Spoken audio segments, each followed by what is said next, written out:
हाँ जी, हाँ जी, हाँ जी, हाँ जी, मेरे प्यारे प्यारे सीए वाले दोस्तों, सुस्वागतम आज के सेशन के अंदर। सर आज का सेशन बड़ा ही यूजफुल, बड़े ही काम का आपके लिए होने वाला है। शायद थोड़ा सा लंबा हो, पर आई गारंटी यू बहुत बहुत बहुत ज्यादा बेनिफिशियल होगा आपके और आपके एग्जाम के लिए ये चीज। सर आईसीआई का actual marking pattern, actual marking scheme ICI कैसे मार्क्स अलॉट करती है एक्चुअल के अंदर आज अपन वो डिस्कस करने वाले हैं। क्योंकि आप लोगों ने देखा होगा आईसीआई का एक सजेस्टेड आंसर होता है जो आईसीआई रिलीज करती है। सर आईसीआई उससे मार्क्स अलॉट नहीं करती। हाँ जी सर, एक आईसीआई का होता है सजेस्टेड आंसर, जो जितने भी पेपर होते हैं आईसीआई उसके बाद सजेस्टेड आंसर की एक पीडीएफ निकालती है, आपको पता होगा। सर आईसीआई उस सजेस्टेड आंसर से मार्क्स अलॉट नहीं करती है, नहीं करती है, नहीं करती है ना जी सर। आईसीआई का एक होता है मॉडल सॉल्यूशन, आईसीआई उससे मार्क्स अलॉट करती है सर, जिसको बोलते हैं मॉडल सॉल्यूशन, जो आईसीआई देती है सिर्फ अपने एग्जामिनर को। आईसीआई सिर्फ अपने एग्जामिनर को वो मॉडल सॉल्यूशन देती है। हाँ जी सर, तो मतलब आईसीआई का सजेस्टेड आंसर और मॉडल सॉल्यूशन अलग अलग होते हैं। मॉडल सॉल्यूशन आईसीआई का प्राइवेट रहता है, वो पब्लिकली सारे स्टूडेंट को रिलीज नहीं करती है। हाँ सर, रिलीज नहीं करती तो आपको कैसे मिल गया? अरे मुझे मिल गया है, मुझे ये मिल गया है, मेरे पास बहुत सारे हैं, पर अभी आगे सुनो ना, बताऊंगा मैं। ठीक है सर, तो ये चीज आप ध्यान में रख लेना। ठीक है, तो अपन आगे चलते हैं। तो सर चलिए शुरू करते हैं। तो मेरा नाम है सी हेमंत सोमानी, ऐसे कि all India rank 46 CA final examination, CA foundation examination भी रैंक थी, आपका सीए फाइनल और सीए इंटर का ऑडिट का दोस्त, ऑडिट की फैकल्टी आपकी सीए इंटर और सीए फाइनल। तो आईसीआई मार्किंग पैटर्न, चलो आज की वीडियो में अपन क्या डिस्कस करने वाले सर, देखो सबसे पहले अपन डिस्कस करेंगे कि आईसीआई असली के अंदर, आईसीआई असली के अंदर मार्क्स कैसे डिनोट करती है। मतलब आईसीआई का जो मॉडल सॉल्यूशन होता है वो कैसा होता है। मॉडल सॉल्यूशन अपन देखेंगे आईसीआई का। बिल्कुल सर, ये मॉडल सॉल्यूशन पता है क्या होता है? ये प्राइवेटली सब, मतलब पब्लिकली सबको तो नहीं निकलता, ये मिलता है केवल एग्जामिनर को। जो उनके एग्जामिनर होते हैं ना आईसीआई के, जो नोटबुक चेक करते हैं उनको, उसके अंदर सर क्या बिल्कुल ही अलग होता है क्या? सजेस्टेड आंसर से बिल्कुल अलग होता है या नहीं? बिल्कुल 100% अलग नहीं होता, ऐसे नहीं, पर ये डिटेल के अंदर होता है। इसमें गाइडलाइन होती है, इसमें एग्जामिनर को गाइडलाइन दी जाती है कि आप जब कौन सा कीवर्ड लिखोगे, आप जब कौन सा कीवर्ड लिखोगे तो कौन से कीवर्ड के कितने मार्क्स है। बच्चा कौन सा नोट्स टू अकाउंट्स बनाएगा तो उसके कितने मार्क्स है। मतलब कितने एग्जाम, मतलब मार्क्स कब कितने अलॉट करने हैं, कौन सी चीज के कितने मार्क्स देने, वो सब इंक्लूड होता है इस मॉडल सॉल्यूशन में, जो आपको एग्जामिनर को दिया जाता है। ठीक है, चाहे प्रैक्टिकल सब्जेक्ट हो या जो भी थ्योरी सब्जेक्ट हो, सबके अंदर ये दिया जाता है। तो बहुत ज्यादा काम की चीज है सर, ये आज की वीडियो बहुत ज्यादा यूजफुल होने वाली है। तो अपन ना कुछ कुछ आज पहले क्या डिस्कस करेंगे, जो भी मॉडल सॉल्यूशन है। ऐसे तो मैं आपको केवल ऑडिट पढ़ाता हूँ सी फाइनल सी इंटर लेवल पे, पर आज केवल ऑडिट पे बात नहीं रुकेगी। आज जो प्रैक्टिकल सब्जेक्ट है उनकी बात भी होगी। मतलब मैं आपको थ्योरी सब्जेक्ट का मॉडल सॉल्यूशन भी बताऊंगा, थ्योरी में जैसे ऑडिट हो गई, लॉ हो गया, इन सब का मॉडल सॉल्यूशन बताऊंगा कि आईसीआई का जो मॉडल सॉल्यूशन है वो कैसा दिखता है लॉ के अंदर, ऑडिट के अंदर, और कौन कौन से मार्क्स, मतलब कहाँ कहाँ पे किस किस चीज के कितने कितने मार्क्स होंगे, कौन से कीवर्ड के मार्क्स अलॉट होते हैं, एग्जैक्ट वो बताऊंगा। प्रैक्टिकल सब्जेक्ट आपके जो भी है, डीटीआई, डीटी मतलब direct tax, GST, FR, accounts वगैरह, एफएम वगैरह, उन सबके प्रैक्टिकल सब्जेक्ट की भी आज अपन बात करने वाले हैं। तो मॉडल सॉल्यूशन डिस्कस होगा, थ्योरी सब्जेक्ट का, प्रैक्टिकल सब्जेक्ट का, और फिर एग्जाम में आपको फाइनली एग्जाम के लिए टिप्स की, आपको एग्जाम में आंसर कैसे प्रेजेंट करके आने, किससे मार्क्स मिलेगा वो चीज, ताकि बच्चों की एक प्रॉब्लम सॉल्व हो जाए कि सर हमने लिखा तो था फिर भी मार्क्स नहीं मिला, लिखा तो था, सही लिखा था, फिर भी मार्क्स नहीं मिला। आज मैं बताऊंगा। तो आपका थ्योरी प्रैक्टिकल सब्जेक्ट सब डिसाइड होगा।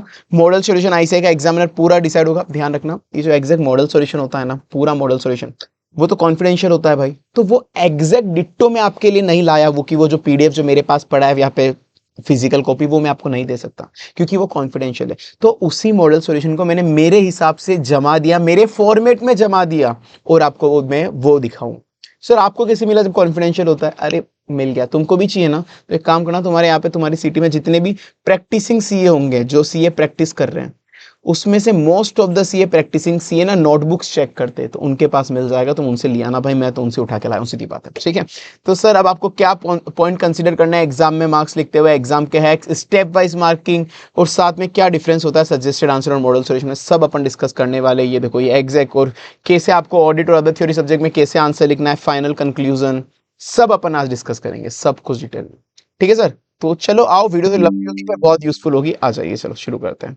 और सर अपन जितनी भी ये सर्टिफाइड रैंकर्स की नोटबुक होती है वो भी डिस्कस करेंगे कि रैंकर ने क्या लिखा था वर्सेस एक नॉर्मल बंदे ने क्या लिखा था, तो आईसीए ने कैसे मार्क्स अलॉट करे, कि रैंकर ने क्या क्या नई चीज लिखी थी और नॉन रैंकर ने क्या क्या चीजें नहीं लिखी थी। तो उसको सजेस्ट मैं आपको मॉडल सॉल्यूशन से कंपेयर करके भी बताऊंगा कि भाई ये गलतियां करी थी उसने, इस वजह से उसके यहाँ पे मार्क्स कटे थे, यहाँ पे नहीं कटे थे। तो सब कुछ डिटेल में होगा आज अपना। चलो आओ सर, कर दिए थे वो भी बता दूंगा। चलो तो सर ये अपने कुछ टिप्स हैं, ये बाद में पढ़े सर, ये क्या टिप्स है, मैं आपको कुछ टिप्स दूंगा। पहले अपन थ्योरी सब्जेक्ट की बात करते हैं।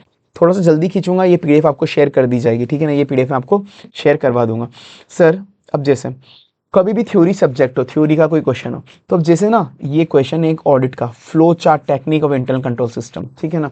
तो जब भी थ्योरी है तो जो सॉल्यूशन आईसीए ने दिया था ना हमने सजेस्टेड आंसर में, सजेस्टेड आंसर में वो तुमको कुछ ऐसा दिख रहा होगा, सजेस्टेड आंसर में तुमको वो ऐसा दिख रहा होगा, ठीक है ना, ये ऐसा सेक्शन। तो ये पर मैं तुमको तो मॉडल सॉल्यूशन में वो कैसा दिख रहा था, आईसीए का जो मॉडल सॉल्यूशन है ना उसके अंदर वो ऐसा दिख रहा था। आईसीए का मॉडल आंसर जो एग्जामिनर को मिला था 6, अब ये देखो कितने का था, कितने मार्क्स का क्वेश्चन था ये 6 मार्क्स का क्वेश्चन था, ये 6 मार्क्स का क्वेश्चन था। तो अब ये देखो पता है मॉडल सॉल्यूशन में उनको कैसे मिलता है, अपन को तो ऐसा आंसर देती है आईसीए की सजेस्टेड आंसर में कि ऐसा ऐसा है। अब मॉडल सॉल्यूशन होता है ऐसा, एक तो सबके कीवर्ड उनको हाईलाइट करके दिए जाते हैं, ये देखो ये कीवर्ड्स हाईलाइट करे हुए हैं। यहाँ पर तुमको क्या भी है, यहाँ पे देखो पूरा का पूरा पैराग्राफ टाइप दे दिया थोड़ा बहुत कि हाँ ये सब पैराग्राफ करके दे दिया। वहाँ पर उनको थोड़ा बहुत चीज़ें तोड़ के दी जाती है, ये देखो ये पूरा पैराग्राफ है।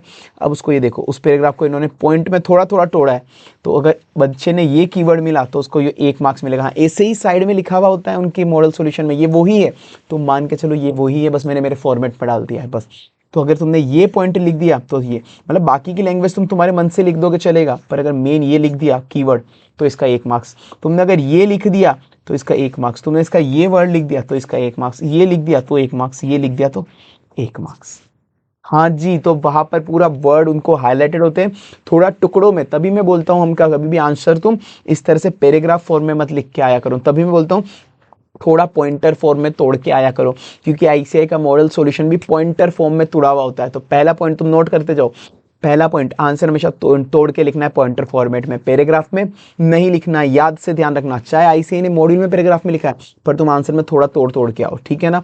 और कीवर्ड को हमेशा हाईलाइट करना है, हाईलाइट कैसे करोगे, तुम बोल्ड नहीं कर सकते। अभी देखो ये, तो उसके पास देखो समझो, उसके पास 200 से एक बंदे के पास 500 से 600 कॉपीज होती है, उसके पास इतना टाइम नहीं है तुम्हारी हर एक चीज पढ़ेगा, जेन्युइनली नहीं होता। उसको वो क्या करता है, ये सजेस्टेड आंसर है, ये तुम्हारी कॉपी है, अगर ये हाथों हाथ फटाफट फटाफट देखेगा ये मैच हो रहा है मैच हो रहा है मैच हो रहा है, नहीं हो रहा तो वो ढूंढने नहीं जाएगा कि इसने कहाँ लिखा है कहाँ लिखा है, ना ना ना ना, पूरी कोशिश ऐसा करो जैसा सजेस्टेड आंसर है वैसा प्रेजेंट करने की कोशिश करो। तो तुम उसको कीवर्ड हाईलाइट खुद करके दे दो, उस कीवर्ड पे घोला मार दो या फिर डबल अंडरलाइन कर दो, या फिर डबल अंडरलाइन कर दो कि ये लाइक ये है डबल अंडरलाइन कर दो, ताकि जैसे ही तुम्हारी डबल अंडरलाइन वाली चीज उसके कीवर्ड से मैच हुई उसके वाले पेपर से, तुमको हाथों हाथ 1 मार्क्स इसका मिलेगा, 1 इसका मिलेगा, 1 इसका मिलेगा, वो ऐसे चेक होती है उसकी नोट, ठीक है। अब ये देखो ये ऐसे 1 1 1 1 1, तो अब यहाँ पर देखो 1 marks for any 2 of the point below, वहाँ पर उनको इंस्ट्रक्शन मिला था कि 1 मार्क्स कोई भी किसी भी 2 पॉइंट, कोई भी 2 पॉइंट लिख दिए बच्चे ने तो 1 मार्क्स दे देना, ठीक है ना। इनमें से कोई 1 2 लिख दिए, इनमें से कोई 1 2 मिले तो उसको 1 मार्क्स मिल जाएगा, मतलब any of the 2 point below. तो सर अब ये देखो 1 2 3 4 5 6 7 8, ये तो सर 8 मार्क्स हो गए, 1 2 3 4 5 6 7, 7 मार्क्स हो गए, सॉरी हाँ 7 मार्क्स हो गए ना। तो सर क्वेश्चन तो केवल 6 मार्क्स का था, हाँ तो वही बोल रहा हूँ कि अब वहाँ पर क्या हुआ, उनको बस उनको ये इंस्ट्रक्शन थे कि हर एक पॉइंट का 1 1 मार्क्स है। अब हो सकता है कोई बच्चा ये पॉइंट ना लिखे तो ठीक है, मतलब मैक्सिमम रिस्ट्रिक्शन तो 6 मार्क्स तक ही है। अगर बच्चे ने कोई भी 6 पॉइंट लिख दिए जहाँ जहाँ आईसीआई ने मार्क्स मिल रहे हैं तो उसको 6 मार्क्स मिल जाएंगे, कोई भी 6 पॉइंट, इनमें से कोई भी 6 पॉइंट लिख दिए तो उसको 6 मार्क्स मिल जाएंगे। तो पहला ध्यान रखना हमेशा हाईलाइट करके आना कीवर्ड, क्योंकि उन लोगों को जो मॉडल सॉल्यूशन मिलता है उसमें हाईलाइटेड होता है कीवर्ड और पॉइंटर फॉर्मेट उठे हुए होते हैं, ये चीज़ ध्यान रखना। तुम अगर मेरी बात पे भरोसा नहीं हो रहा, किसी जाओ किसी प्रैक्टिसिंग चार्टर्ड अकाउंटेंट के पास, उससे कोशिश करो निकलाने की, दे दे तो देख लेना, मैंने तो बड़ी मुश्किल से निकलवाई थी मैंने तो यार, ठीक है। तो ये चीज़ ध्यान रखना हमेशा।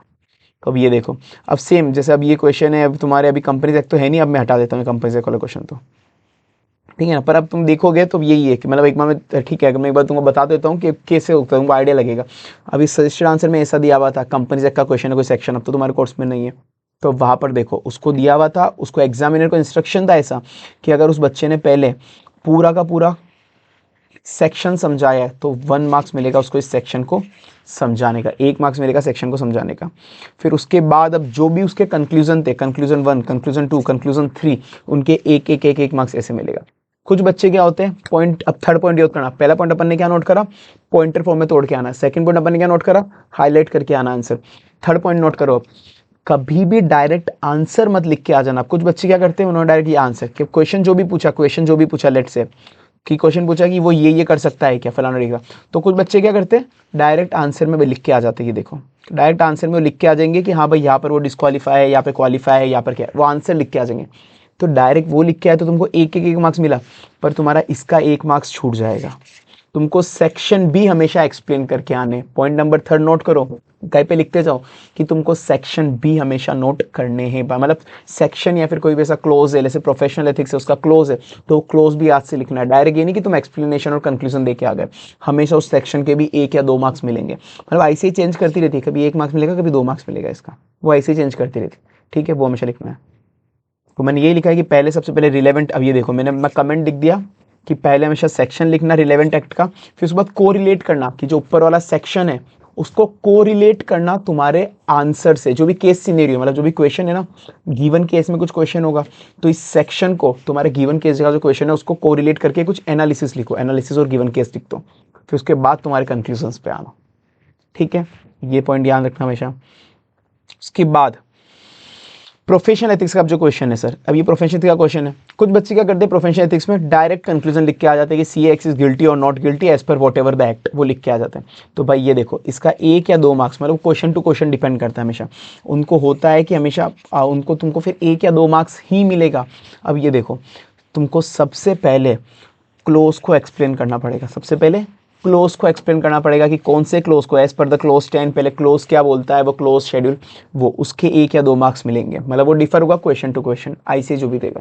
तो सबसे पहले क्लोज लिखना है, उसके बाद 1-2 मार्क्स इसके मिले, फिर अब 4 मार्क्स किसके मिल रहे, तुमको पूरा केस समझाने के, एनालिसिस के 4 मार्क्स मिल रहे हैं, पूरा केस एनालाइज करने का। एनालाइज क्या होता है सर, जो भी गिवन वाला ये वाला था क्लोज, उसको इस क्वेश्चन से लिंक करने की, कि क्वेश्चन ने क्या क्या बोला है और एक्ट क्या क्या बोलता है, कि क्वेश्चन ऐसा ऐसा बोल रहा है और इस हिसाब से हमारा क्लोज 8 क्लोज 10 ये बोलता है, तो इस हिसाब से ऐसा ऐसा ऐसा ऐसा होना चाहिए, कोई भी गाइडलाइन है तो वो सब समझो, पूरा एनालिसिस करो और गिवन जो क्वेश्चन है वो छाप दो इधर ही।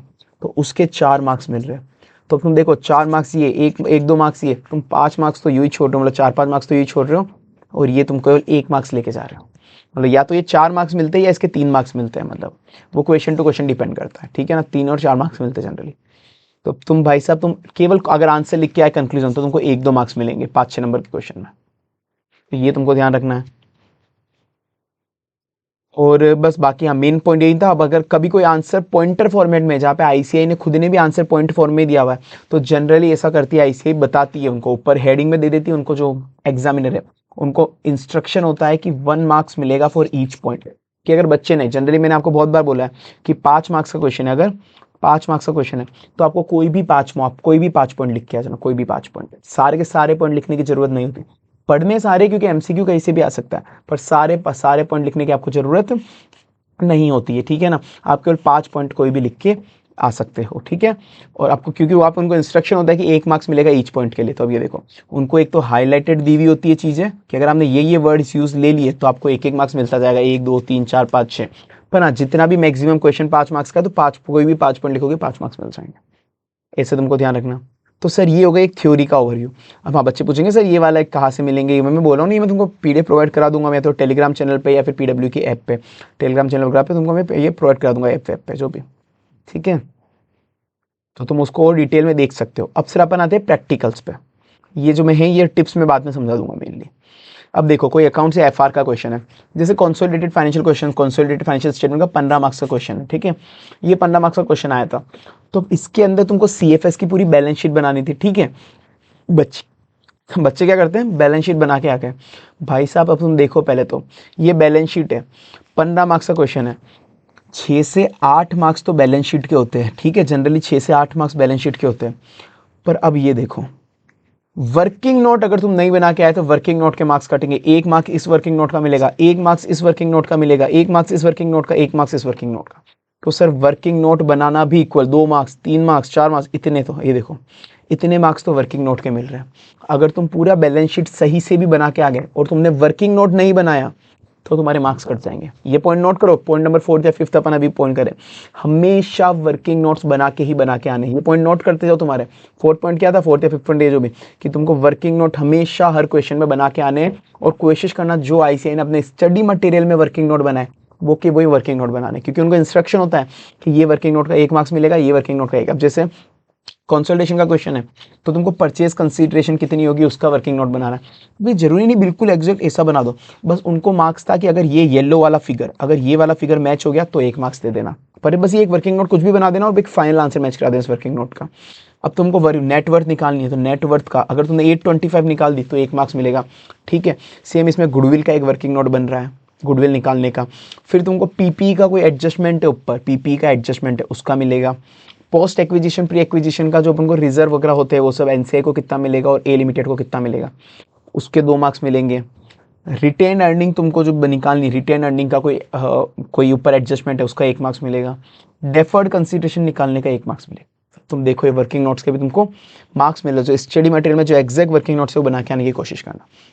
इवन तुमने पूरी बैलेंस शीट सही बना दी तो भी तुमको 6 से 8 ही मिलेंगे, मार्क्स मिलेंगे, बाकी के मार्क्स कट जाने वाले। अब बैलेंस शीट का ध्यान रखो, बैलेंस शीट का क्या, बैलेंस शीट जब तुम बना रहे हो तो बैलेंस शीट में कैसे मार्क्स एलोकेट होते हैं। पहली बात तो मार्क्स केवल इन नंबर्स के होते हैं, जो तुमने यहाँ पे नंबर लिखे हैं। इधर तुम शॉर्ट फॉर्म लिख के आ सकते हो, पर शॉर्ट फॉर्म ऐसे लिखना जो सामने वाले को समझ में आए, सामने वाले को समझ में आए। जैसे तुम इसको पूरा ना लिख के पीपी लिख दोगे तो चलेगा, ठीक है ना। इसको इंटेंजिबल असेट लिख दोगे और यहाँ पे ब्रैकेट में GW लिख दोगे तो चलेगा, कोई दिक्कत नहीं, मतलब उसको समझ में आ जाए। क्योंकि इन चीज़ों के मार्क्स नहीं है, केवल मार्क्स किसके, मार्क्स केवल इन चीज़ों के, ये जो नंबर से इनके मार्क्स हैं, उनको इंस्ट्रक्शन होता है, उन लोगों को इंस्ट्रक्शन है केवल नंबर को देख के मार्क्स देने आपको, ठीक है ना। अब बैलेंस शीट का जो भी एक एक आइटम होता है ना उस हिसाब से मार्क्स दिए जाते हैं। अगर ये सही है तो या तो 0.5 मार्क्स मिलेंगे या 1 मार्क्स मिलेगा। ये देखो 0.5 to 1 marks for each line item, उनको डिस्क्राइब होता है कि अगर इसने ये सही निकाला तो 1 मार्क्स मिलेगा, ये सही निकाला 1 मार्क्स मिलेगा, ये सही मिलेगा नहीं। तो हर एक लाइन आइटम, हर एक आइटम का मार्क्स अलग से मिलता है, हर एक आइटम का मार्क्स होता है। अब वो क्वेश्चन पर डिपेंड करता है कितना बड़ा क्वेश्चन है, किसी में 0.5 मार्क्स मिलेगा, किसी में 1 मार्क्स मिलेगा, तो वो क्वेश्चन पर डिपेंड करेगा कितना बड़ा क्वेश्चन था। तो हमेशा तुमको हर एक आइटम को ध्यान रखने आना है कि अगर तुमने अगर अज्यूम करो ये 2 गलत निकाल दिए पर ये 3 सही है तो इन 1 2 3 के तो मार्क्स मिलेंगे ना, ठीक है, तो ये मिलेंगे। अब कभी कभार बच्चों के साथ क्या इशू आता है, सर कंसोलिडेशन बहुत बड़ा हो जाता है क्योंकि गुडविल की कैलकुलेशन वगैरह ये सब बहुत ज़्यादा निकल जाती है, तो आधी बार क्या होता है उनको पर टाइम कम होता है, क्वेश्चन छोड़ के आ जाते हैं। नहीं भाई, अब तुम्हारा हैक समझो, एग्जाम है, अब समझो। कभी तुमको लग रहा है कि तुम क्वेश्चन का टाइम बिल्कुल कम है, तुम नहीं सोल्व कर पाओगे, कुछ नहीं भाई, कंसोलिडेशन में समझो, कंसोलिडेशन अगर तुमको करना है सबसे बड़ी दिक्कत क्या होती है, गुडविल निकालने की होती है और एक ये रिटेन अर्निंग निकालने की होती है। सबसे बड़ी दिक्कत ये रिटेन अर्निंग और गुडविल मतलब 2 की तो होती है।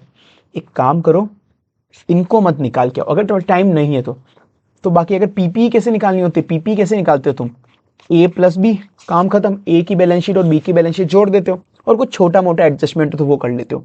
वो करने में तो 1 मिनट लग रहा है। A plus B, A plus inventory कैसे करते हो, देखो A प्लस बी जोड़ दिया, ये कैसे निकालना है, A प्लस बी जोड़ दिया, ये कैसे निकालना है कि दोनों की बैलेंस शीट के आइटम जोड़ दो, दोनों की बैलेंस शीट के आइटम को जोड़ के डाल दो, तुम लिख दो। तो अब तुमने कुछ नहीं करा, 1 1 सेकंड का काम करा, 1 1 सेकंड का, उसमें तुमको इसके मार्क्स मिल जाएंगे, इसके मार्क्स मिल जाएंगे, इसके मार्क्स मिल जाएंगे, इसके मार्क्स मिल जाएंगे। तो ये मार्क्स तो कितने ईजिली मिल रहे हैं तुमको।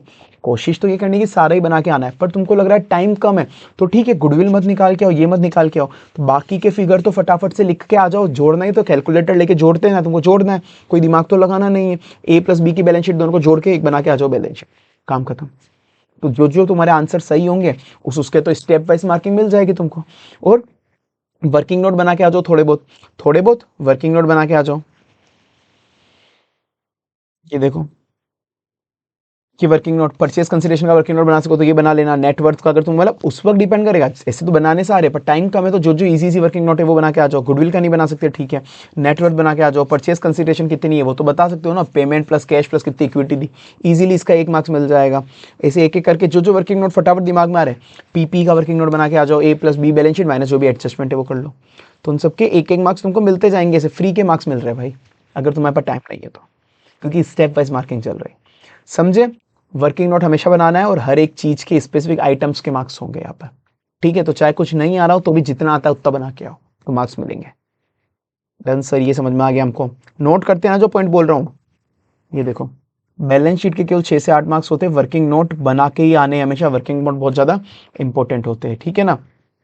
और आपको ध्यान रखना है वर्किंग नोट जो भी बनाने वो वर्किंग नोट हमेशा आईसीआई के हिसाब से ही बनाने हैं, आपकी फैकल्टी के हिसाब से नहीं बनाने। वर्किंग नोट हमेशा आईसीआई के हिसाब से ही बनाने।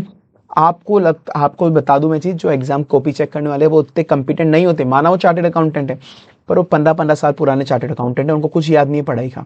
उनको बस इतना पता है कि जो इधर लिखा हुआ है उनके पास मॉडल सॉल्यूशन है, वो अगर इधर से मैच हो गया एग्जैक्ट तो मार्क्स मिल जाएंगे वरना नहीं मिलेंगे। वो अंधे, तुम ये समझ लो अंधे, उनको दिमाग चलता ही नहीं है। हाँ सही में तुम ये सोच के चलो भाई, उनको अगर इधर लिखा है वो मैच हो गया तो मिल जाएंगे वरना नहीं है। और मैंने लिखा है कि अगर तुम लैक ऑफ टाइम हो तो मतलब गुडविल कैपिटल जो फाइंड नहीं कर सकते तो केवल बैलेंस शीट बना के आ जाना दोनों कंपनी को ऐड करके। एक चीज ध्यान रखना, जब भी किसी इंडेक्स का क्वेश्चन तुम सॉल्व करो, जब भी, ये पॉइंट नोट कर लो, हमेशा 2-3 लाइन पहले उस इंडेक्स के बारे में लिख देना, एज पर इंडेक्स 110103 दिस, क्योंकि बहुत बार आईसीआई इस 1-2 लाइनों के भी 1-2 मार्क्स देती है। चाहे 1 या 2 लाइन लिखो, 3 लाइन लिखो, एग्जैक्ट लैंग्वेज की जरूरत नहीं होती प्रैक्टिकल सब्जेक्ट में। तुम बस 1-2 लाइन लिख दो कि एज पर इंडेक्स 110 दिस, वो कंसोलिडेशन बोलता है, 103 ये बोलता है, बस लिख के आ जाना, उसका 1-2 मार्क्स मिल जाएगा। याद रखना है, लिखना है अब जैसे मैं बताता हूँ नीचे। ये फाइनेंशियल इंस्ट्रूमेंट का क्वेश्चन है, ठीक है ना। ये एम्प्लॉय को जब लोन देते हैं, एम्प्लॉय को लोन देते हैं, तो अब ये देखो, तो ये सबसे पहले आईसीआई क्या करता है, आईसीआई सबसे पहले यहाँ पर इंडेक्स के बारे में लिखता है, ठीक है, यहाँ पे लिखता है। अब ये क्वेश्चन एग्जाम में आया हुआ है और हालांकि हाँ इसका मार्क्स नहीं दिया, यहाँ पर आईसीआई ने इसका मार्क्स नहीं दिया, इसके लिए मार्क्स एलोकेट नहीं करे, ठीक है। ये क्योंकि आईसीआई की मार्किंग है, आईसीआई का मॉडल सॉल्यूशन ही है जो मैं तुमको बता रहा हूँ, तो यहाँ पर शायद आईसीआई ने इसके लिए कोई भी मार्क्स नहीं दिया है, ठीक है। ये जो येलो फिगर हुए हुए ना, येलो फिगर, उनके लिए आईसीआई मार्क्स देगी। येलो का मतलब है आईसीआई उनके लिए मार्क्स देती है, तो ठीक है। ये आईसीआई ने यहाँ पे मार्क्स नहीं दिया पर आईसीआई बहुत बार इनके मार्क्स देती है। तो कोई भी क्वेश्चन इंडेक्स वगैरह का शुरू करो, पहले इंडेक्स वगैरह के बारे में लिख के आ जाओ कि इतना बड़ा नहीं लिखना, इतना बड़ा नहीं नहीं नहीं नहीं, केवल 2-3 लाइन लिख लो। एज पर इंडेक्स 109 वो क्या बोलता है, वो प्रेजेंट वैल्यू निकालो, प्रेजेंट वैल्यू फेयर वैल्यू होती है, ऐसा से कुछ भी लिख के आ जाओ, काम खत्म, बस नॉर्मल ये निकाल लेना, ठीक है। अब ये देखो, अब उसके बाद अब आईसीआई क्या बोलता है, क्वेश्चन ने बोला था अब कि सबसे पहले करेक्ट अकाउंटिंग ट्रीटमेंट क्या होगा, ये बोला था, ठीक है। तो हर वर्किंग नोट के पॉइंट होते हैं, अपन पहले भी डिस्कस कर चुके हैं। तो ये वर्किंग नोट सबसे पहले फेयर वैल्यू ऑफ लोन निकालना, ठीक है। आईसीआई ने बोला स्पेसिफिक कि हम आपको मार्क्स केवल इस अमाउंट के देंगे, मतलब आप यहाँ पर कैलकुलेशन में कुछ गड़बड़ करके आ गए ऊपर टेबल में, या आपने टेबल थोड़ी उल्टी फुल्टी भी बना लिया, आपने इसको इधर लिख दिया, इसको इधर लिख दिया, आईसीआई बोलता है हमको उससे मतलब नहीं है, आपने बस ये वाला वर्किंग नोट बनाया है नहीं बनाया, बस वो देखेगी। खुद के फॉर्मेट में बनाया, खुद के फॉर्मेट में बनाया, उससे कोई दिक्कत नहीं है, बस फाइनल अमाउंट उस वर्किंग नोट का ये आ गया नहीं आ गया। अगर ये आ गया तो आपको 1 से 2 मार्क्स इस चीज़ के मिल जाएंगे, ठीक है। तो आपको जब भी बनाना हो पहले आप फॉर्मेट बनाना, प्रेजेंट वैल्यू निकालने के लिए सबसे पहले प्रेजेंट वैल्यू निकाल के फेयर वैल्यू निकालना, फटाफट बना देना, कोई जल्दी नहीं है, कोई सजाना नहीं है, कोई लाइनिंग वगैरह नहीं बनानी, लाइन ड्रॉ करने का टाइम नहीं है, उसके कोई मार्क्स नहीं है, राइटिंग खराब आई है उसके कोई मार्क्स नहीं है, बस फटाफट से एक तुमको फॉर्मेलिटी करके ये अमाउंट वहाँ पे लिखना है। कोई भी कैलकुलेशन दिमाग में मत करो, आईसीआई किसी भी कैलकुलेशन के स्टेप वाइज मार्किंग दे देती है। तुमको लग रहा होगा कि नहीं नहीं ये तो मैं मन से करके डायरेक्ट लिख देता हूँ, नहीं, तुमको लग रहा है उसका वर्किंग नोट बनाओ एक फटाफट से रफ वाला, आईसीआई आधी बार उनके भी मार्क्स मिल जाते हैं कि मतलब तुमको नहीं पता आईसीआई का एग्जामिनर को क्या इंस्ट्रक्शन है, किस वर्किंग नोट के क्या मार्क्स मिल जाए, ठीक है। अभी देखो उसके बाद ये कुछ तो कैलकुलेशन थी जो भी कि हाँ डीम्ड एम्प्लॉय कॉस्ट कितनी निकलेगी, तो एम्प्लॉय कॉस्ट निकालने का 1 मार्क्स मिलेगा। अब उसके बाद लोन को अमोर्टाइज करना है, जब लोन को अमोर्टाइज करना है तो हर एक पॉइंट के मार्क्स मिलेंगे। 0.5 मार्क्स आईसीआई ने अलोकेट करे कि हर एक साल आपने अगर सही अमोर्टाइज करा है इसको तो आपको 0.5 0.5 0.5 0.5 ऐसे मार्क्स मिलेंगे। तो आपको 2 मार्क्स टोटल इस टेबल के मिलेंगे, 2 मार्क्स यहाँ पर इस टेबल के मिल रहे हैं, ठीक है। अब आई बात जर्नल एंट्री की, तो आप केवल जर्नल एंट्री करके आ जाते हैं ना तो इतने सारे मार्क्स तो आपके खत्म ही हो जाते हैं, ठीक है। तो अब जर्नल एंट्री की बात आई, अब हर एक जर्नल एंट्री के उन्होंने 1-1 मार्क्स दिए और साथ में इस नरेशन के लिए आईसीआई के एग्जामिनर के पास कोई इंस्ट्रक्शन नहीं था कि नरेशन लिखना है या नहीं लिखना। तो तुम्हारे पास टाइम हो तो नरेशन लिख देना, नहीं टाइम हो तो मत लिखना, और कुछ भी लिख देना नरेशन में, अगर टाइम है तो कुछ भी लिख देना, स्पेसिफिक नरेशन समझते जमाने की जरूरत नहीं है, फटाफट लिख देना, ठीक है। तो बाकी इसका कोई भी इंस्ट्रक्शन नहीं था, मतलब मेरे हिसाब से इसके मार्क्स नहीं कटते अगर तुम नरेशन नहीं लिखते तो, क्योंकि आईसीआई ने अपने इंस्ट्रक्शन में कुछ नहीं बोला था एग्जामिनर को इसके लिए, ठीक है। तो हम सबके 1-1 मार्क्स, फिर फाइनली बैलेंस शीट बनाने के 2 से 4 मार्क्स थे, 0.5 से 1 मार्क्स मिलते हैं हर एक लाइन आइटम के, हर एक लाइन आइटम के मार्क्स मिलते हैं। अगर आपने ये दोनों गलत बनाए होते तो आपको 2 मार्क्स मिल जाते, 1 मार्क 1 मार्क, ठीक है। तो स्टेप वाइज मार्किंग है, अगर आपको लगता है पूरा क्वेश्चन नहीं आता है तो भी सॉल्व करो, जो जो सही है आपको उसके मार्क्स मिल जाएंगे। और वर्किंग नोट के कितने सारे मार्क्स है आप ये देखो, ठीक है। तो केवल सॉल्यूशन नहीं करना, जो भी चीज़ें सारे वर्किंग नोट पूरे लिखने हैं वहाँ पर हर वर्किंग नोट का मार्क्स है। फाइनल सॉल्यूशन का तो आधी बार बहुत कम मार्क्स होते हैं, सॉल्यूशन के तो केवल 2-3 मार्क्स ही होते हैं, क्या फाइनल आंसर के 2-3 मार्क्स है, आधी बार वर्किंग नोट के 10 मार्क्स मिल जाते हैं, ये देख लो तुम्हारे सामने अभी। और ये आईसीआई का ही है भाई ये पूरा सॉल्यूशन, हमारा आईसीआई की ही मार्किंग पैटर्न है, बस मैं मेरे फॉर्मेट में जमा के लाया हूँ। और ये येलो येलो फिगर है उनके मार्क्स मिलेंगे तुमको, ठीक है। जहाँ जहाँ पर टेबल है और जो ऐसी बैलेंस शीट वगैरह उसमें हर एक आइटम के मार्क्स मिलेंगे, कि जो आइटम सही है उसके मिल जाएंगे, जो गलत है उसके नहीं मिलेंगे। ये देखो ऑलवेज जब भी आप तुम स्टार्ट करो तो इंडेक्स की पहले 2-3 लाइन लिख देना, और वर्किंग नोट के आधी बार ज़्यादा मार्क्स होते हैं। अब ये देखो एफएम या एसएफएम का क्वेश्चन है तुम्हारा, एफएम मतलब जो एएफएम हो गया अभी, ठीक है ना, कोई फर्क नहीं पड़ रहा उससे, मतलब सेम ही है तो नाम बदला है। अब ये देखो, तो यहाँ पे क्वेश्चन ने क्या पूछा था, कैलकुलेट द रुपी रिक्वायरमेंट, रुपए की रिक्वायरमेंट बताओ if forward cover is taken, कि अगर फॉरवर्ड कवर लिया तो रुपए की रिक्वायरमेंट बताओ। और दूसरा क्वेश्चन है कि एडवाइस करो क्या कंपनी को फॉरवर्ड कवर लेना चाहिए क्या। तो तुमको यहाँ पे, तुमको क्या लगा, 8 मार्क्स का क्वेश्चन है, रुपी रिक्वायरमेंट लिखोगे तो मार्क्स मिल जाएंगे पूरे। नीचे आओ देखो, तुमको निकालना था रुपी रिक्वायरमेंट, मतलब INR 13.89, ठीक है, पर आईसीआई ने केवल इसके 2 मार्क्स दिए। तुमने जो यूएसडी की कैलकुलेशन करोगे ना, उस यूएसडी के भी 2 मार्क्स दिए। तो आईसीआई की भावनाओं पे मत जाओ, सब कुछ जो जो दिमाग में आ रहा है उतार के आ जाओ, इसके भी 2 मार्क्स आईसीआई दे रही है यहाँ पे। अगर तुम केवल रुपी निकाल के आते तो तुमको 2 मार्क्स ही मिलते, फिर तुम कॉपीज भेजते सबको, सर हमको केवल 2 ही मार्क्स क्यों दिए, हमने तो रुपी रिक्वायरमेंट निकाली। भाई आईसीआई पागल है इसलिए दी है।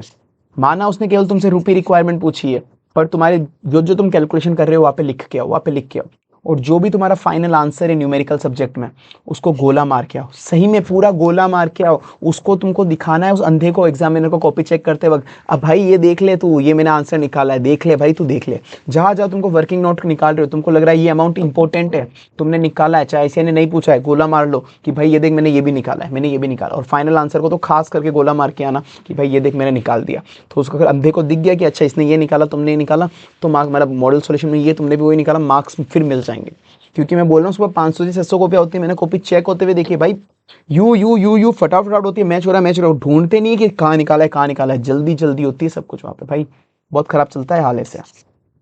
तो ये चीज़ तुमको ध्यान रखनी है।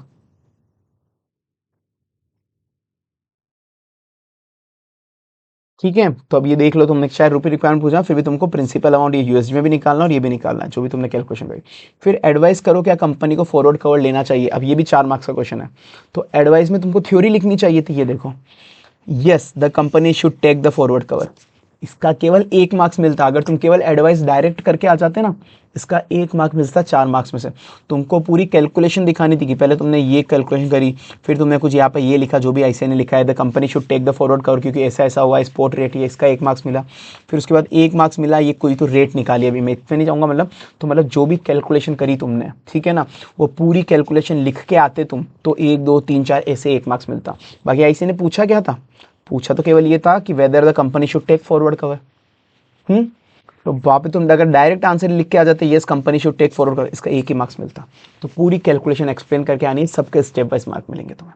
समझ गए अब न्यूमेरिकल में कैसे देना है, सर ये हो गया। ठीक है, तो ऑलवेज कंप्लीट कैलकुलेशन हर एक चीज़ की करना, माइंड में कोई भी कैलकुलेशन मत करना। और एंड में जो भी कुछ एडवाइस पूछे तो थ्योरी लिख के आ जाना, जैसे अब इसने एडवाइस पूछी थी ना कि उसको लेना है या नहीं लेना है फॉरवर्ड कवर, तो वो थ्योरी लिख के आ जाना। ठीक है, डायरेक्ट इनडायरेक्ट टैक्स के क्वेश्चन कैसे सॉल्व करने हैं सर। डायरेक्ट इनडायरेक्ट टैक्स के अंदर जो उनके पास जो मॉडल सॉल्यूशन आता है वो ऐसा आता है, ये लिखा हुआ ऐसा होता है उनके पास मॉडल सॉल्यूशन। ये देखो, मतलब ये तो नॉर्मली है वैसे। सबसे पहले जनरली वो क्या करते हैं, मतलब इसके कोई फर्क नहीं पड़ेगा वैसे जैसे तुमको, कि सबसे पहले वो क्या करते हैं, उनके पास जो मॉडल सॉल्यूशन होता है, जैसे पीजीबीपी का टोटल इनकम का क्वेश्चन है, तो वो जितने भी ऐड होने वाले आइटम होते हैं वो पहले एक साथ ऐड करते थे, लेस होने वाले आइटम एक साथ लेस करते हैं। कोशिश करना ऐसे ही करो। हालांकि उससे मार्क्स नहीं कटेंगे, पहले तुमने प्लस कर लिया फिर माइनस कर लिया, प्लस कर लिया माइनस, उससे मार्क्स नहीं कटेंगे। पर दिक्कत ये होगी अगर उस महाराज को जिसकी आंखें थोड़ी कमजोर है, जो आपकी कॉपी चेक कर रहा है, वो कहीं कंफ्यूज हो गया ना कि मैच करने में, क्योंकि 15-20 एडजस्टमेंट होते हैं, वो कंफ्यूज हो गया कि इसने कोई ऐड करा माइनस करना भूल गया, ऐसा कंफ्यूज हो गया, तो वो एडजस्टमेंट उससे गलती से मिस हो जाएगा और तुम्हारे मार्क्स कट जाएंगे, उसकी गलती की वजह से तुम भुगतोगे। तो इसलिए कोशिश करो उस महाराज के लिए जो आपकी कॉपी चेक कर रहा है, उसके लिए काम तुम ईजी कर दो, उसके लिए काम ईजी कर दो, सारे ऐड वाले एक साथ लिख दो, माइनस वाले बाद में लिख दो, ताकि उसके जैसा उसको ईजी, उसके लिए ईजी हो जाएगा कि हाँ सारे ऐड वाले एक साथ है माइनस वाले एक साथ है, तो उसके पास भी सॉल्यूशन ऐसा ही होगा। तो कोशिश करना ऐसे कर दो। दूसरा, हर एडजस्टमेंट के बाद तुमको एक एक्सप्लेनेशन देनी है, यहाँ पर ही दे देना, तुमको नीचे नोट में देने की जरूरत नहीं है एक्सप्लेनेशन। कुछ लोग करते हैं कि वर्किंग नोट 1 बनाते हैं, नीचे फिर वर्किंग नोट में देते हैं, दे सकते हो तुम वैसे भी, कोई दिक्कत नहीं, पर उसमें टाइम ज़्यादा कंज्यूम होता है, टाइम ज़्यादा कंज्यूम होता है। और साथ में जो एग्जामिनर के पास जो होता है ना मॉडल पेपर, उसमें यहाँ पर ही एडजस्टमेंट दी हुई होती है, जैसे ये एडजस्टमेंट करी वहाँ पे उसके नीचे एक्सप्लेनेशन दे दी। जैसे कि एम्प्लॉय कंट्रीब्यूशन तुमने प्लस माइनस करा, प्लस करा तो क्यों करा, एक्सप्लेनेशन देना कंपलसरी है, और यहीं पे ही दे देना तो ज़्यादा बेटर है, हमेशा कंपलसरी है। Always right the explanation for every adjustment, ठीक है ना। ये देखो, और कभी तुमने गलती से कभी गलत एक्सप्लेनेशन लिख दी ना, तो आधी बार उसके भी मार्क्स कट जाते हैं कि तुमने माना इसको प्लस ही करना था, इसको प्लस ही करा, पर तुमने अगर एक्सप्लेनेशन गलत लिख दी ना तो उसके मार्क्स काट लेते हैं ऐसे एग्जाम में, उनके पास इंस्ट्रक्शन होते हैं इस चीज़ की, तो सही एक्सप्लेनेशन लिख के आना। ठीक है, ये चीज़ ध्यान रखना है याद से। और इतनी लंबी एक्सप्लेनेशन लिखने की जरूरत नहीं है, तुम 1-2 लाइन की लिख के आ जाना, बस रिलेवेंट बातें लिख देना उसमें, चलेगा, 1-2 लाइन की चलेगी। हर एक पॉइंट के स्टेप वाइज मार्किंग होती है। अब ये तो तुमको पता ही है कि ये तुमने सही करा तो 1 मार्क, इसका 1 मार्क, इसका 1 मार्क है, 1-2 मार्क, 1-2 मार्क जो भी है। ठीक है, तो चाहे तुम्हारा फाइनल आंसर गलत है पर तुम ऊपर के एडजस्टमेंट सही कर रहे हो, ये सही करा, ये सही करा, ये सही करा, फाइनल आंसर गलत है तो इसके मार्क्स तो तुमको मिल ही जाएंगे। फाइनल आंसर की चिंता मत करो, फाइनल आंसर केवल 1 या 2 मार्क्स ही होंगे, हर एडजस्टमेंट के मार्क्स मिल जाएंगे तुमको, उसकी टेंशन मत लेना। साथ में सेक्शन नंबर कोट करना कभी कंपलसरी नहीं होता, section number is not compulsory. तुम बिना सेक्शन नंबर कोट करके आ सकते हो, कोई दिक्कत नहीं। पर अगर तुमने गलती से गलत सेक्शन नंबर कोट कर दिया ना, गलत सेक्शन नंबर कोट कर दिया तो वहां पे मार्क्स 0 हो जाएंगे। चाहे तुमने अमाउंट सही लिखा है, सब कुछ सही लिखा है, गलत सेक्शन नंबर कोट करते तुम्हारे मार्क्स 0 हो जाएंगे। तो चाहे तुम सेक्शन नंबर कोट मत करो चलेगा, पर गलत मत करना। ठीक है ना, ये चीज ध्यान रखना। फिर उसके बाद सारे नेगेटिव वाले पॉइंट एक साथ लिखने हैं। अब ये देखो, मैंने यही बोला कि इसके जो होते हैं ना फाइनल आंसर के, इस फाइनल आंसर के 1 या 2 मार्क्स होते हैं। तो इवन फाइनल आंसर गलत हुआ तो भी तुमको ऊपर के एडजस्टमेंट जो जो सही है उसके तुमको मार्क्स मिलते रहेंगे उसके हिसाब से। ठीक है, और कुछ बच्चे क्या करते हैं, हमेशा क्वेश्चन ध्यान से नहीं पढ़ते डायरेक्ट टैक्स का, कभी कभार वो टोटल इनकम कैलकुलेट करने के लिए नहीं बोलता, वो टोटल टैक्स कैलकुलेट करने के लिए बोलता है। तो कुछ बच्चे टैक्स पेबल तो कैलकुलेट करके आना भूल जाते हैं, तो टैक्स पेबल फॉरगॉट मत होना, कैलकुलेट करना। फाइनल टैक्स पेबल के इसके भी मार्क्स होते हैं। और जो तुम राउंड ऑफ करते हो ना, राउंड ऑफ सेक्शन भी लगता है, कौन सा लगता है, जो भी सेक्शन नंबर इसका राउंड ऑफ भी होता है, तो वो राउंड ऑफ करके आना, 2 रुपये को कम करके आना, उसके भी मार्क्स मिलते हैं कि हाँ फाइनल टैक्स ये हुआ कि ये 2 रुपये, यहाँ पे 22 था, यहाँ पे 20 है। तो ये छोटी छोटी चीज़ों के मार्क्स होते हैं भाई इनके, आई से क्या वो ये कि यहाँ ऊपर जैसा ये सेम तरह का क्वेश्चन है, इसको क्या एक्सप्लेन करूँ मैं तुमको। ठीक है, तो टीडीएस टीडीएस है सर क्वेश्चन, टीडीएस टीसीएस या जो भी रिलेवेंट प्रोविजन वाले क्वेश्चन होते हैं ना, बच्चे क्या करते हैं, मैं तुमको सर्टिफाइड कॉपीज एनालिसिस बताऊंगा मैं तुमको। तो कभी भी तुमको उसका आंसर लिखना है ना, सबसे पहले टीडीएस का प्रोविजन और सेक्शन नंबर बताओ। हाँ, टीडीएस के सेक्शन नंबर के मार्क्स मिलते हैं। टीडीएस हो गया, प्रोफेशनल एथिक्स है तो अपना ऑडिट में उसमें प्रोफेशनल एथिक्स हो गया, कारो हो गया, इनके मार्क्स मिलते हैं। तो टीडीएस के नंबर, सेक्शन नंबर आपको लिखना पड़ेगा, उसका 1 आधा मार्क्स मिलेगा। और आपको पूरा वो सेक्शन पहले एक्सप्लेन करना पड़ेगा, पूरा सेक्शन एक्सप्लेन करना पड़ेगा। अभी मैं तुमको एक कॉपी दिखाऊंगा सर्टिफाइड नोटबुक, उसने पता है क्या करा, वहां पर पूछा था कि इसको यहाँ पे टीडीएस काटना है नहीं काटना और कितना काटना है, तो उसने केवल बता दिया हाँ काटना है और अमाउंट लिख दिया कि इतना काटना है। उससे मार्क्स उसको केवल 1 या 2 मिला, 4 मार्क्स का क्वेश्चन था। भाई तुमको सबसे पहले वो सेक्शन एक्सप्लेन करना है कि कौन सा सेक्शन लगेगा, क्या लगेगा, पहले वो प्रोविजन एक्सप्लेन करो, उसके बाद सबसे पहले वो टीडीएस का सेक्शन एक्सप्लेन करो कि कौन सा टीडीएस का सेक्शन है। उसके बाद गिवन केस को बताओ कि क्वेश्चन क्या बोल रहा है, क्वेश्चन एग्जैक्ट क्वेश्चन लिख के आ जाओ कि क्वेश्चन ऐसा ऐसा बोल रहा है, उसका ये एक्सप्लेनेशन है। अब फिर तुम फाइनल कैलकुलेशन पे आओ, अब फाइनल कैलकुलेशन पे आओ और अमाउंट बताओ, और फाइनल जो भी तुम्हारा अमाउंट आ रहा है उसको सर्कल मार देना। ठीक है, तो पहले तुमको सेक्शन बताना है, फिर तुमको बताना है कि उसको काटना है नहीं काटना चाहिए, गिवन केस बताओ, फिर उसके बाद तुमको कैलकुलेशन पे आना है। ये पूरी चीज़ें तुमको करनी है। गिवन, बच्चे स्टार्टिंग का सेक्शन लिखना ही भूल जाते हैं, वो सेक्शन एक्सप्लेन ही नहीं करके आते हैं। और फिर फाइनल आंसर को गोला मार देना, देख ले भाई मेरे अंधे कि मैंने यहाँ पे निकाल लिए तेरे आंसर। सेम जीएसटी के केस में भी ऐसे ही, जीएसटी अगर तुम करोगे तो जीएसटी के अंदर भी जैसे मैंने तुमको बताया ना ऊपर कि जैसे हर एक एडजस्टमेंट लिखना है, उसके नीचे हर एक एडजस्टमेंट के नीचे उसका एक्सप्लेनेशन लिखना है, सेम वैसा ही कोई भी एडजस्टमेंट करा उसके नीचे उसका एक्सप्लेनेशन लिखना है, सेम वैसा ही। ठीक है ना, अब ये देखो, अभी क्वेश्चन देखना, यहाँ पर इसने क्या पूछा, एक कंपोजिट सप्लायर का क्वेश्चन था। यहाँ पे इसने पूछा है compute the tax payable, tax payable, तो तुम क्या करोगे, टैक्स का अमाउंट कैलकुलेट करके आ जाते हैं। पर आईसीआई बड़ा ही मतलब बच्चों पे जुर्म कर रहा है, तुमने टैक्स पेबल तो लिखना है पर पहले पूरा सेक्शन एक्सप्लेन करके आना है, मतलब सेक्शन नंबर नहीं पर वो सेक्शन एक्सप्लेन करना है, तो उस सेक्शन के भी मार्क्स मिलेंगे। अगर तुमने केवल टैक्स कैलकुलेट कर दिए तो उसके पूरे मार्क्स नहीं मिलेंगे। ये देखो, ये देखो, तुम टैक्स पेबल तो क्या हुआ, टैक्स पेबल तो तुम इतना करके आ जाते, चल जाता, पर यहाँ पर आईसीआई ने पूरा पहले सेक्शन एक्सप्लेन करा है कि ऐसा ऐसा ऐसा ऐसा ऐसा ऐसा ऐसा एक्सप्लेन प्रोविजन, उसके बाद न्यूमेरिकल कैलकुलेशन करिए, तो तुमको प्रोविजन के भी मार्क्स मिलेंगे यहाँ पर, ये चीज ध्यान रखना, समझे। तो यहाँ पे चाहे उसने पूछा न्यूमेरिकल कैलकुलेशन है पर तुमको पूरा प्रोविजन हमेशा एक्सप्लेन करके आना, मैंने तुमको बता दी। तो सर ये गलतियां करती है, और मैं बोला है ये बच्चों में तुमको प्रोवाइड करा दूंगा ये टेलीग्राम चैनल या पीडब्ल्यू ऐप वगैरह पे। अब तुम आओ कॉमन प्रेजेंटेशन मिस्टेक बच्चे क्या करते हैं उस पे आओ। ये देखो, ये कोई क्वेश्चन था, ये कोई क्वेश्चन था कि टीडीएस डिडक्ट करना है नहीं करना। ठीक है ना, मैं क्वेश्चन पे नहीं जा रहा, आंसर देखो तुम तो। ये देखो, विथ होल्डिंग टैक्स हर्षित को डिडक्ट करना है। डायरेक्ट उसने बता दिया कि 194H के हिसाब से 5% डिडक्ट करना है और इसका ये अमाउंट बन गया। उसने डायरेक्ट अमाउंट कैलकुलेट कर दिया। मैंने क्या बताया था, उसको कितने मार्क्स मिले, 0.5। ठीक है, उसको 0.5 मिले। अब दूसरे बच्चे की कॉपी पे आओ, सेम क्वेश्चन, ये देखो, ये दूसरे बच्चे की question. As per section 194H, पहले सेक्शन एक्सप्लेन करा कि कमीशन की रेट वगैरह क्या होती है, वो सब एक्सप्लेन करा। ठीक है, अगर अमाउंट एक्सीड हुआ तो काटना है। इसके उसको देखो, उसको 0.5 मिले, इस बंदे को, इसको यहाँ पे 1.5 मिले। क्यों मिले, इसने पूरा सेक्शन एक्सप्लेन करा कि कब क्या होता है। उसके बाद सेक्शन एक्सप्लेन के बाद तुमको बताना है कि इतना अमाउंट बन रहा है, उसको डिडक्ट करना है नहीं करना। तुम हवा में लिख के आ जाते हो सब कुछ बिना कुछ एक्सप्लेन करे। तो मैंने बताया उस फॉर्मेट में आंसर देने। राइटिंग देखो हद से ज़्यादा गंदी है, कोई फर्क नहीं पड़ता, राइटिंग से कुछ फर्क नहीं पड़ेगा। अंडरलाइन करके आया यहाँ पे बंदा, ये देखो तुमको दिख रहा है अंडरलाइन करके आया, अंडरलाइन तुम भी अंडरलाइन करना। और ये देखो मैंने बोला फाइनल मार्क्स को गोला मार के आना, ये बंदा गोला भी मार के आया। तो तुमको यही हरकतें करनी है एग्जाम में, समझे। और कितना पॉइंटर वाइज लिखा है मैंने तुमको, ये बोला रैंकर की कॉपी एक, ये देखो कितने पॉइंटर वाइज लिखा है, ये 1 पॉइंट, ये 1 पॉइंट, ये 1 पॉइंट, ये पॉइंट, जो मैंने तुमको बताया वैसे लिखना है, रैंकर की कॉपी है, समझे। ये देखो अभी किसने पता नहीं कैसा आंसर प्रेजेंट कराएगा, उस पर नहीं जा रहा, ना तो कोई एक्ट का नाम लिखा है, ना कुछ अंडरलाइन करिए, देखो चीज़ें, ना कुछ अंडरलाइन करिए, ना कहीं गोला मारा है। भाई वो बंदा जो पढ़ने वाला है ना, वो समझेगा ही नहीं, वो एक एक चीज़ें पढ़ेगा ही नहीं इतना। तुमको जो भी चीज़ यहाँ पर काम की थी उस पर गोला मार देना था, अंडरलाइन कर लेनी थी कि ये वाला अंडरलाइन करो, ये अंडरलाइन, वो केवल अंडरलाइन वाली चीज़ें पढ़ेगा, उस पर इतना टाइम नहीं, वो सब कुछ पढ़ने बैठे, समझो मेरी बात। इतना मत कैसे कॉपी मत प्रेजेंट करो। बाकी मैंने तुमको बता दिया, कोई भी इंडेज का क्वेश्चन हो हमेशा पहले इंडेज नेम नंबर बताना, और डीटीआईडी के क्वेश्चन में मैंने तुमको बता दिया वर्किंग नोट तुमको कैसे देना है। ये देखो अब ये एक रैंकर की कॉपी है, उसने भी ऐसे ही प्रेजेंट करा जैसे मैंने तुमको बोला।